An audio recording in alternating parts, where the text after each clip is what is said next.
السلام علیکم بچوں، کلاس 6 میں آپ کی اسلامیات کی ٹیچر بات کر رہی ہوں۔ آپ کی اسلامیات کی کلاس کا ٹائم سٹارٹ ہو گیا۔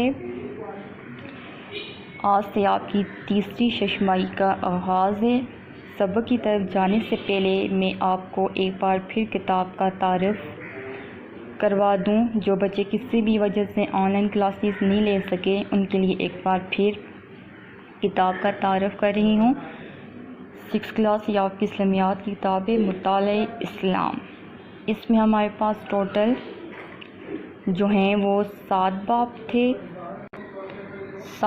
تھے جن میں اور ان میں ہر باب میں جو ہیں وہ ہمارے پاس 5 یا 6 سبق تھے۔ اس طرح ٹوٹل جو سبق ہیں وہ 25 تھے، جن میں سے 16 جو ہیں وہ ہم لوگ پہلی اور دوسری ششمائی میں پڑھ چکے ہیں، اور جو باقی رہتے ہیں وہ ہم لوگ تیسری ششمائی میں پڑھیں گے، ٹھیک ہے۔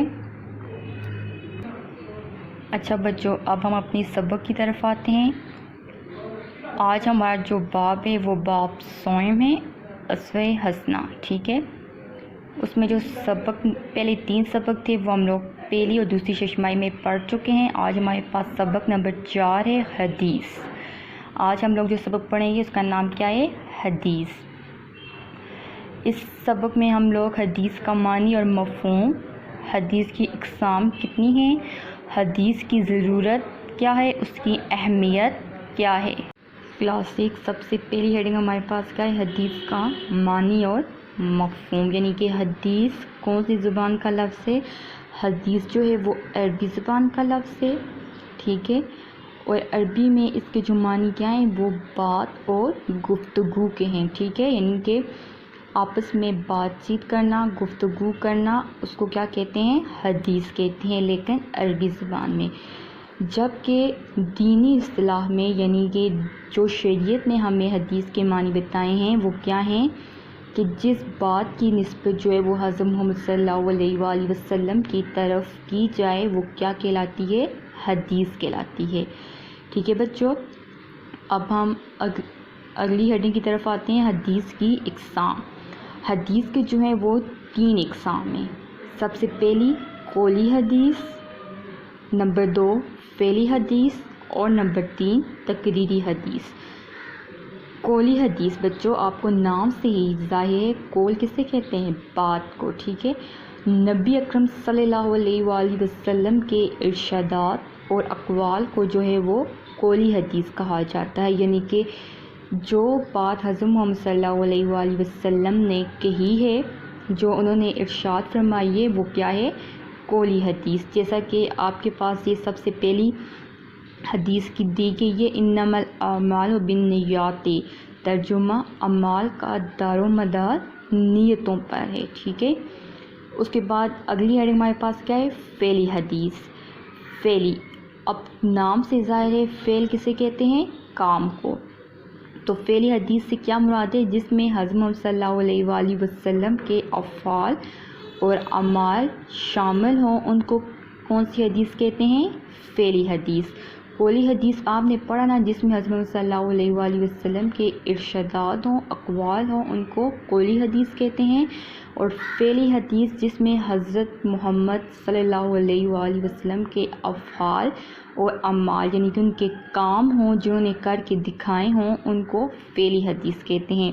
اب آگے آپ لوگ دیکھ سکتے ہیں کہ اس کی مثال بھی دی گئی ہے، جیسے حضرت محمد صلی اللہ علیہ وآلہ وسلم نے فرمایا کہ پانی جو ہے وہ بیٹھ کر پیو، کھانا جو ہے وہ اپنے سامنے سے کھاؤ، اور کھاتے وقت ایک لقمہ اٹھاؤ، قرآن مجید کی جب تلاوت کر رہے ہو تو ٹھہر ٹھہر کر کرو، صاف ستھرا لباس پہنو، صفائی کو اپناؤ۔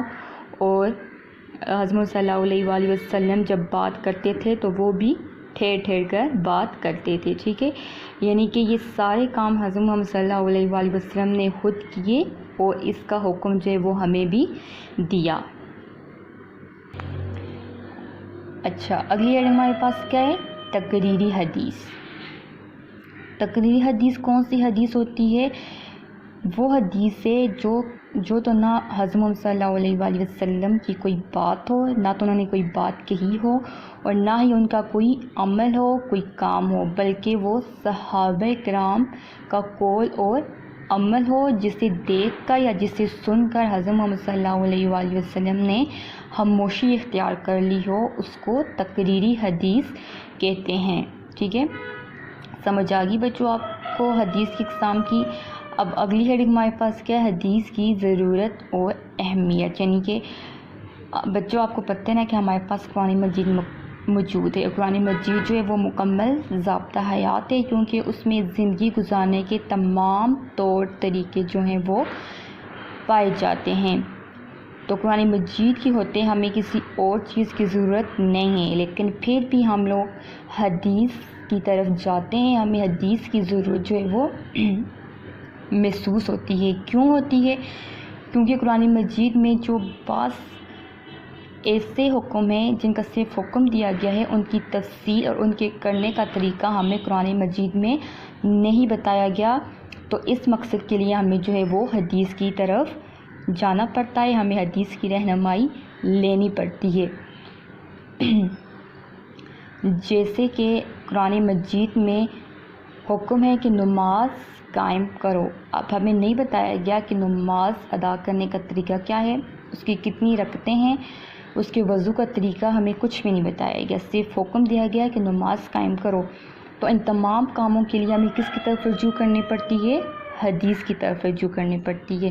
اسی طرح جیسے زکوٰۃ کا حکم ہے قرآن مجید میں, لیکن ہمیں نہیں بتایا گیا کہ کتنا نصاب ہو, کس پر زکوٰۃ واجب ہے, فرض ہے. تو ان تمام کاموں کے لیے ہمیں جو ہے وہ حدیث سے رہنمائی لینی پڑتی ہے. اس لیے جو حدیث کی اہمیت اور ضرورت ہے وہ بہت ہے.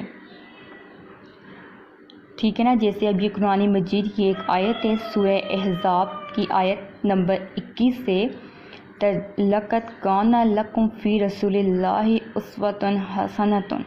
ترجمہ, بلا شبہ تمہارے لیے اللہ کی رسول کی ذات بہترین نمونہ ہے. ٹھیک ہے, یعنی کہ ہمیں جس چیز کی سمجھ نہ آ رہی ہو, جو چیز ہماری سوچ سے بالاتر ہو, تو اس سے رہنمائی جو ہے وہ ہمیں حدیث سے مل سکتی ہے.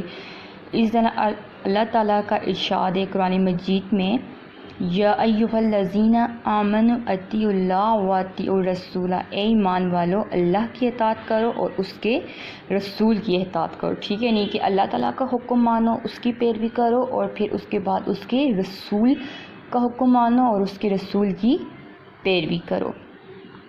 ٹھیک ہے بچوں, چیپٹر ہمارا مکمل ہو چکا ہے. اب آپ اس ویڈیو کو غور سے دیکھیں اور بار بار دیکھیں تاکہ آپ کو صحیح سے سمجھ آئے.